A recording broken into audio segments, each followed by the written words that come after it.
Hi friends, welcome to Deepika reviews. Kalavari Kodalu Kanaka Mahalakshmi upcoming ఎపిసోడ్లో ఏం జరగబోతుందో తెలుసుకోవాలనుకుంటున్నారా? అయితే ఛానల్ను సబ్స్క్రైబ్ చేసుకొని సపోర్ట్ చేయడం మర్చిపోకండి.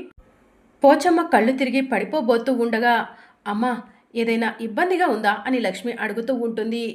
అదేం లేదమ్మా, ఉదయం నుంచి మాకు తెలిసిన వాళ్ళ ఇంటి కోసం వెతుకుతూ ఉండగా ఎండకు అలసిపోయాను అంతేనమ్మా అని చెప్పి పోచమ్మ చెప్తూ ఉంటుంది. ఎవరమ్మా మీకు తెలిసిన వాళ్ళు?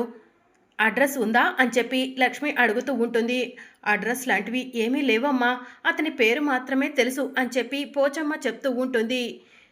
అతని పేరు ఏంటమ్మా అని చెప్పి లక్ష్మి అడుగుతూ ఉంటుంది. నీకు తెలుసో లేదోనమ్మా, ఈ హైదరాబాద్లోనే వాళ్ళు నివాసం ఉంటున్నట్టు మాకు తెలిసింది, అందుకే వాళ్ళను వెతుక్కుంటూ వచ్చాము అని చెప్పి పోచమ్మ చెప్తూ ఉంటుంది. పర్వాలేదమ్మా, అతని పేరు చెప్పండి, నాకు అడ్రస్ తెలిస్తే మీకు తెలియచేస్తాను కదా, లేకపోతే నా వంతు సాయం నేను చేస్తాను కదా అని చెప్పి లక్ష్మి అంటుంది. సూర్యవంశం హరికృష్ణ అనే అతన్ని కలవడం కోసం ఇక్కడి వరకు వచ్చామమ్మా అని చెప్పి పోచమ్మ ఆవిడ పక్కన ఉన్న మనుషులు చెప్తూ ఉంటారు.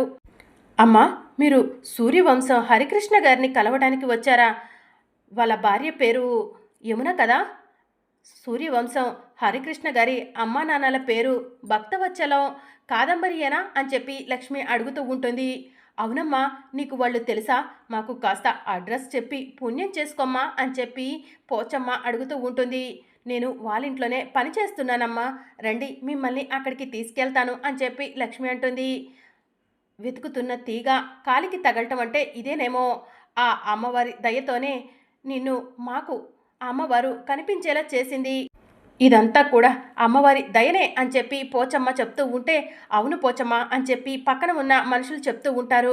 పదమ్మ, అర్జెంటుగా మేము హరికృష్ణ గారితో భక్తవత్సలం గారితో మాట్లాడాలి అని చెప్పి ఆవిడ చెప్తూ ఉంటుంది.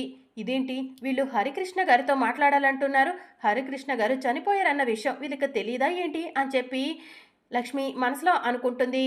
పదండమ్మా తీసుకెళ్తాను అని చెప్పి లక్ష్మి పోచమ్మను ఆవిడ పక్కన ఉన్న మనుషుల్ని తీసుకొని ఇంటికి వెళ్తుంది. ఒక్క నిమిషం ఇక్కడే ఉండనమ్మా, పెద్దయ్య గారిని పిలుచుకొస్తాను అని చెప్పి లక్ష్మి లోపలికి వెళ్ళి పెద్దయ్య గారు పెద్దయ్య గారు అని చెప్పి పిలుస్తూ ఉంటుంది. ఏంటమ్మా లక్ష్మి అని చెప్పి భక్తవత్సలం అడుగుతూ ఉంటాడు.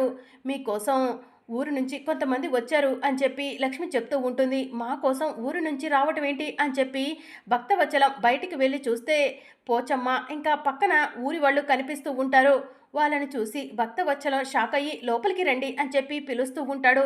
ఇక వాళ్ళు లోపలికి వస్తారు. పోచమ్మ, నువ్వు సిటీలో ఎందుకు ఉన్నావు, ఇక్కడికి ఎందుకు వచ్చావు, నన్ను వెతుక్కుంటూ రావటం ఏంటి అని చెప్పి భక్తవత్సలం అడుగుతూ ఉంటాడు. మన ఊరిపై అమ్మవారు ఆగ్రహం చెందింది, కన్నెర్ర చేసింది అయ్యా. అమ్మవారి ఆగ్రహం తగ్గాలంటే ఏం చెయ్యాలని ఆ అమ్మవారిని అడగ్గా, ఒక భక్తురాలి ఒంటి మీదకి అమ్మవారు వచ్చి, మీరు ప్రతి సంవత్సరం కూడా ఆ అమ్మవారికి సారె అందించేవాళ్ళు కదా, మీ చేతుల మీద అమ్మవారికి సారె అందట్లేదని అమ్మవారు కన్నెర్ర చేసినట్టు ఆవిడ ఒంటి మీదకు వచ్చి చెప్పింది అయ్యా. అందుకే మిమ్మల్ని వెతుక్కుంటూ వచ్చాము.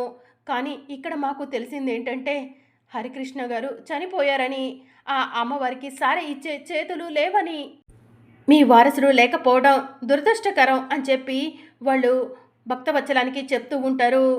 ఇప్పుడు అమ్మవారి ఆగ్రహాన్ని ఎలా తగ్గించాలో మాకైతే అర్థం కావట్లేదు. ఇప్పుడు అమ్మవారు ఆగ్రహాన్ని తగ్గకపోతే పంట పొలాలు నాశనం అయిపోయాయి, ఇక ఊరు కరువు బాట పట్టేసింది, ఇక ఆత్మహత్యలే మేలు బాబు అని చెప్పి ఊరి వాళ్ళు భక్తవత్సలానికి చెప్తూ ఉంటారు. మీరు బాధపడకండి, నా కొడుకు హరికృష్ణ లేకపోతే ఏంటి, నా వారసుడు అంటే నా హరికృష్ణ కొడుకు విష్ణు విహారీ ఉన్నాడు అని భక్తవత్సలం చెప్తూ ఉంటాడు. బాబు, మీరు చెప్పేది నిజమా? ఈ బాబు మన హరికృష్ణ గారి కొడుకా అని చెప్పి అడుగుతూ ఉంటారు. అవును, ఈ విష్ణు విహారీయే నా కొడుకు, హరికృష్ణ కొడుకు అని చెప్పి భక్తవత్సలం చెప్తూ ఉంటాడు. అయ్యా, మీకు పుణ్యం ఉంటుంది, హరికృష్ణ గారి కొడుకు చేతుల మీద అమ్మవారికి సారె అందించండి, అమ్మవారి కన్నెర్రను తగ్గించండి, అమ్మవారి ఆగ్రహాన్ని తగ్గించండి బాబు, ఊరికి మంచి జరుగుతుంది, మీరు కూడా బాగుంటారు అని చెప్పి ఊరి వాళ్ళు చెప్తూ ఉంటే, అమ్మవారు మాపై కూడా ఆగ్రహంతో ఉన్నారు, అనుకోని సమస్యలు వస్తున్నాయి, ఏ తప్పు చేయకపోయినా నా మనవడు విష్ణు విహారీ సమస్యలతో పోరాడుతున్నాడు, నా మనవడు విష్ణు విహారీకి ఏం జరిగిందో, ఏమవుతుందో, ఎందుకు ఇలా జరుగుతుందో అసలు తెలియట్లేదు, నా మనవడు బాగు కోసమే కాదు, ఊరి బాగు కోసం కూడా నా మనవడు నా మనవరాలు చేతుల మీద అమ్మవారికి సారె అందుతుంది అని చెప్పి భక్తవత్సలం చెప్తూ ఉంటాడు. పెద్దయ్య, మీరు మంచి మాట చెప్పారు. దసరా పండుగ ఎక్కువ రోజులు లేదు. దసరా పండుగ రోజు మీరు అమ్మవారికి సారె అందించడానికి మన పల్లెటూరికి రండి. అన్ని ఏర్పాట్లు కూడా మేము అక్కడ చేస్తాము. మీరు ఒకరోజు ముందుగా రండయ్యా అని చెప్పి పోచమ్మ చెప్తూ ఉంటే, సరే పోచమ్మ, నువ్వు ఇంతలా చెప్పాల్సిన అవసరం లేదు అని చెప్పి భక్తవత్సలం చెప్తూ ఉంటాడు. ఆ రోజు ఊరి వాళ్ళు చేసిన తప్పుకు హరికృష్ణ బాబు కోపంతో అమ్మవారికి సారె అందించకుండానే తిరిగి వచ్చేశారు. ఈసారి అలాంటి పొరపాటు జరగకుండా చూసుకుంటాము. మనవణ్ణి తీసుకొని పల్లెటూరికి రండి బాబు అని చెప్పి పల్లెటూరి ప్రజలు చెప్తూ ఉంటే, తప్పకుండా వస్తాము, మీరు ఆందోళన చెందకండి అని భక్తవత్సలం చెప్తూ ఉంటే, సరే బాబు, ఇక మేము బయలుదేరతాము అని చెప్పి భక్తవత్సలానికి ఊరి వాళ్ళు చెప్తూ ఉంటారు. నానా విహారీ, వాళ్ళను పంపించేసిరా, అలాగే వాళ్లకు జాతర ఏర్పాట్లకు కావలసిన డబ్బు కూడా అందజేయి అని భక్తవత్సలం చెప్తూ ఉంటే, సరే తాతయ్య అని చెప్పి విహారీ రూమ్లోకి వెళ్ళి డబ్బు తీసుకొచ్చి పోచమ్మకు ఇస్తూ ఉంటాడు. బాబు, మీరు డబ్బులు ఇవ్వాల్సిన అవసరం లేదు, జాతరకు వచ్చి మీ చేతుల మీద అమ్మవారికి సారె అందిస్తే చాలు అని చెప్పి పోచమ్మ చెప్తూ ఉంటుంది. పర్వాలేదు పోచమ్మ, ఆ అమ్మవారి దయతో మేము బాగానే ఉన్నాము, అందుకే అమ్మవారి జాతరకు మాకు చేతనైనా సహాయం చేస్తాము అని చెప్పి భక్తవత్సలం చెప్తూ ఉంటాడు.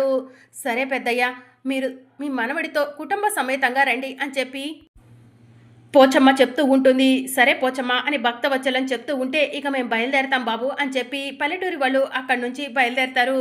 నానా విహారీ, పల్లెటూరి వాళ్ళు చెప్పింది విన్నావు కదా, మనం జాతరకు వెళ్తున్నాము, నీ పేరు మీద, సహస్ర పేరు మీద అమ్మవారికి సారె అందుతుంది అని చెప్పి భక్తవత్సలం చెప్తూ ఉంటాడు.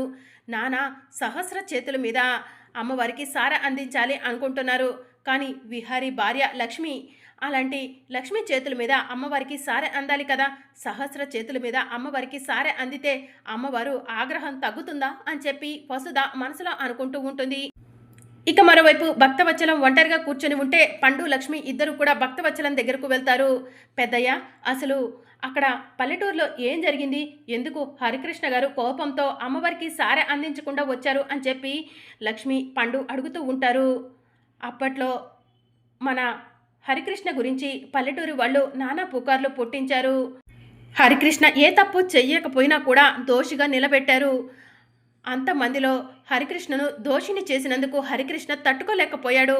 అమ్మవారి జాతర జరుగుతున్న సమయంలో, అమ్మవారికి సారె అందిస్తున్న సమయంలో ఊరి వాళ్ళంతా కూడా నువ్వు దోషివి, నువ్వు అమ్మవారికి సారె అందించడానికి వీల్లేదు అని చెప్పి మన హరికృష్ణను నిందించారు. అది తట్టుకోలేక అవమానంతో హరికృష్ణ ఊరిని వదిలి సిటీకి వచ్చేశాడు అని భక్తవత్సలం చెప్తూ ఉంటాడు. ఈసారైనా ఎటువంటి ఆటంకం లేకుండా విహారీ చేతుల మీద అమ్మవారికి సారె అందాలి, అప్పుడే మన కుటుంబం బాగుంటుంది, అలాగే పల్లెటూరి ప్రజలు కూడా బాగుంటారు అని భక్తవత్సలం చెప్తూ ఉంటాడు. అమ్మ లక్ష్మి, రేపు మనం జాతరకు పల్లెటూరు బయలుదేరుతున్నాము, అన్ని ఏర్పాట్లు చెయ్యమ్మా అని చెప్పి భక్తవత్సలం చెప్తూ ఉంటాడు. సరే పెద్దయ్య అని చెప్పి లక్ష్మి అంటుంది. పండు, రేపు ఎలాగైనా సరే విహారీ గారి చేతుల మీద దగ్గరుండి అమ్మవారికి సారె అందించేలా చేస్తాను, నేను కూడా పల్లెటూరికి వెళ్ళాలి అని చెప్పి లక్ష్మి చెప్తూ ఉంటుంది. సరే లక్ష్మమ్మ వెళ్ళు అని చెప్పి పండు అంటాడు. ఇక అప్పుడే సహస్ర ఇంకా పద్మాక్షి ఇద్దరు కూడా లక్ష్మి దగ్గరకు వచ్చి, రేపు మేము పల్లెటూరికి వెళ్తున్నాము, అమ్మవారికి సంబంధించిన అన్ని ఏర్పాట్లు చెయ్యి అని చెప్పి చెప్తూ ఉంటారు. అమ్మ, మీతో పాటు నేను కూడా వస్తాను అని చెప్పి లక్ష్మి అంటుంది. నువ్వెక్కడికి వస్తావు? ఇది నా అల్లుడు విహారీ, నా కూతురు సహస్ర చేతుల మీద జరుగుతున్న కార్యక్రమం, అక్కడికి నువ్వు వస్తే ఖచ్చితంగా అక్కడ ఏదో ఒక ఆటంకం జరుగుతుంది అని చెప్పి పద్మాక్షి అంటుంది. ప్లీజ్ అమ్మా, నేను ఒక మూలన ఉండి చూస్తాను, ప్లీజ్ నన్ను రానివ్వండి అని చెప్పి లక్ష్మి అంటుంది. ఇక అప్పుడే యమున కూడా వస్తుంది. ఏంటి లక్ష్మి, ఏంటో అడుగుతున్నావు అని చెప్పి యమున అడుగుతూ ఉంటుంది. అమ్మ, రేపు పల్లెటూరులో జరిగే జాతరకు నేను కూడా వస్తానంటున్నానమ్మా, పద్మాక్షి అమ్మ సహస్రమ్మ వద్దంటున్నారు అని లక్ష్మి చెప్తూ ఉంటుంది. అత్తయ్య, ఇదెందుకు అక్కడికి అని చెప్పి సహస్ర అంటుంది. లక్ష్మి అక్కడికి వస్తే విహారీ భార్య లక్ష్మి అని ఎప్పుడైనా తెలిసే ప్రమాదం ఉంది, లక్ష్మి అక్కడికి రాకపోవడమే మంచిది, ప్రశాంతంగా అమ్మవారికి సారె సమర్పించి రావచ్చు అని చెప్పి యమున మనసులో అనుకొని, నువ్వేమీ రావాల్సిన అవసరం లేదు లక్ష్మి, ఇంట్లోనే ఉండు అని చెప్పి యమున చెప్తూ ఉంటుంది. అది కాదమ్మా అని లక్ష్మి అంటూ ఉంటే, నా మాట కూడా వినవా లక్ష్మి అని చెప్పి యమున అంటుంది. సరే అమ్మా, మీ ఇష్టం అని చెప్పి లక్ష్మి అక్కడి నుంచి వెళ్ళిపోతుంది. ఇక అందరూ కూడా పల్లెటూరికి వెళ్ళటానికి అన్ని ఏర్పాట్లు కూడా చేసుకుంటూ ఉంటారు. అప్పుడు విహారి, లక్ష్మి నువ్వు అన్నీ రెడీ చేసుకున్నావా అని చెప్పి అడుగుతూ ఉంటారు. నేను రావట్లేదు విహారి గారు అని చెప్పి లక్ష్మి అంటుంది. అదేంటి లక్ష్మి నువ్వెందుకు రావట్లేదు అని చెప్పి విహారి అడుగుతూ ఉంటాడు. ఇక్కడ ఉండి ఆఫీస్ పనులన్నీ చూసుకుంటాను విహారి గారు, మీరు వెళ్ళి రండి అని చెప్పి లక్ష్మి అంటుంది. సరే లక్ష్మి నీ ఇష్టం అని చెప్పి విహారి అక్కడి నుంచి వెళ్ళిపోతాడు. ఇక వసుధ లక్ష్మి దగ్గరకు వచ్చి, అమ్మ లక్ష్మి నువ్వు పల్లెటూరికి రావట్లేదా అని చెప్పి అడుగుతూ ఉంటుంది. రావట్లేదమ్మా అని చెప్పి లక్ష్మి చెప్తూ ఉంటుంది. అమ్మ లక్ష్మి పల్లెటూరికి నువ్వు రావాలి, నీ చేతుల మీద విహారీ చేతుల మీద మాత్రమే అమ్మవారికి సారె అందాలి, అప్పుడే అమ్మవారి ఆగ్రహం తగ్గుతుంది, పల్లెటూరిపై అమ్మవారి కన్నెర్ర తగ్గుతుంది అని చెప్పి వసుధ చెప్తూ ఉంటుంది. అది కాదమ్మా, నేను అక్కడికి రావటం వసుదమ్మకి పద్మాక్షి అమ్మకు సహస్రమ్మకు ఇష్టం లేదు అని చెప్పి లక్ష్మి చెప్తూ ఉంటుంది. నేను చెప్పాల్సింది చెప్పాను లక్ష్మి, విహారి నువ్వు ఇద్దరూ కలిసి అమ్మవారికి సారె అందిస్తేనే అమ్మవారి ఆగ్రహం తగ్గుతుంది అని వసుధ చెప్తూ ఉంటుంది. ఇక లక్ష్మి ఆలోచిస్తూ అక్కడి నుంచి వెళ్ళిపోతుంది. పండు రేపు నేను కూడా పల్లెటూరికి వెళ్తున్నాను అని లక్ష్మి చెప్తూ ఉంటే, అదేంటి లక్ష్మమ్మ నిన్ను పల్లెటూరికి రావద్దని యమునమ్మ, పద్మాక్షి అమ్మ, సహస్రమ్మ చెప్పారు కదా అని పండు అంటాడు. పల్లెటూరులో సహస్రమ్మ చేతుల మీద అమ్మవారికి సారె అందిస్తే అమ్మవారు ఆగ్రహం చెందుతుందని, నా చేతుల మీద విహారీ గారి చేతుల మీద సారె అందిస్తే అమ్మవారి ఆగ్రహం తగ్గుతుందని వసుదమ్మ చెప్పింది. అక్కడ పరిస్థితులు ఎలా ఉంటాయో తెలియదు కదా పండు, అందుకే నేను కూడా పల్లెటూరికి వెళ్తున్నాను, విహారీ గారి చేతుల మీద నా చేతుల మీద అమ్మవారికి సారె అందించాలనుకుంటున్నాను అని లక్ష్మి చెప్తూ ఉంటుంది. సరే లక్ష్మమ్మ జాగ్రత్త అని చెప్పి పండు చెప్తూ ఉంటే, పండు ఎవరికీ తెలియకుండా కారు డిక్కీలో కూర్చుంటాను, ఎవరికి అనుమానం రాకూడదు, మళ్ళీ అలాగే ఎవరికి తెలియకుండా నేను తిరిగి ఇక్కడికి వచ్చేస్తాను అని చెప్పి లక్ష్మి చెప్తూ ఉంటుంది. సరే లక్ష్మమ్మ జాగ్రత్త, నువ్వు అసలే ప్రాణాలతో చెలగాటం ఆడుతున్నావు, నువ్వు పల్లెటూరికి వద్దన్నా వచ్చావని తెలిస్తే అందరూ కోప్పడతారు అని పండు చెప్తూ ఉంటాడు. జాగ్రత్తగా ఉంటాను పండు అని చెప్పి లక్ష్మి అంటుంది. ఇక మరోవైపు అందరూ కూడా పల్లెటూరికి బయలుదేరతారు.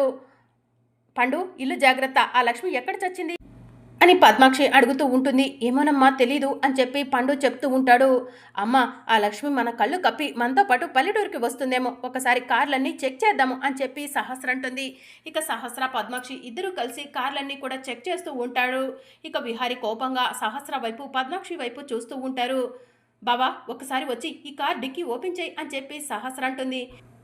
విహారీ వెళ్ళి కారు డిక్కీ ఓపెన్ చేసేసరికి డిక్కీలో లక్ష్మి ఉంటుంది. లక్ష్మి వైపు పద్మాక్షి సహస్ర కోపంగా చూస్తూ, వస్తే లక్ష్మి నిన్ను వద్దన్నా కూడా పల్లెటూరికి వస్తున్నావా అని చెప్పి లక్ష్మి జుట్టు పట్టుకొని లాగుతూ ఉంటారు. మరి అప్కమింగ్ ఎపిసోడ్లో ఏం జరగనుందో తెలుసుకోవాలనుకుంటున్నారా? అయితే ఛానల్ను సబ్స్క్రైబ్ చేసుకోండి.